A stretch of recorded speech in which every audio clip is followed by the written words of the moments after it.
Saudi अरब जे शहर दमाम में much कचहरी कोठाई वई, जंहिंमें सऊदी में रहंदड़ सिंधियुनि वॾे अंग में शिरकत कई।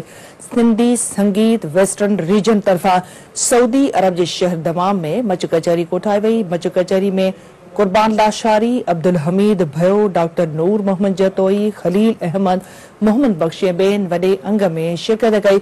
मच कचहरी में सिंध खां आयल फनकारा बुशरा मावी क़ौमी ऐं फोक गीत ॻाए भरपूर दाद हासिल कयो। उन मौक़े ते सिंधी संगीत वेस्टर्न रीजन जे अॻवाननि ऐं ॿियनि मीडिया सां ॻाल्हाईंदे चयो त हू परॾे में रहंदे पंहिंजी सक़ाफ़त खे उजागर करण लाइ सक़ाफ़ती प्रोग्राम कोठाए रहिया आहिनि। हुननि चयो त सक़ाफ़ती प्रोग्राम कोठाइण जो मक़सदु पंहिंजे कल्चर खे प्रोग्रामनि ज़रिए सऊदी अरब में रहंदड़ ॿियनि क़ौमुनि खे बि पंहिंजी सक़ाफ़त बाबति ॼाण ॾियणु आहे।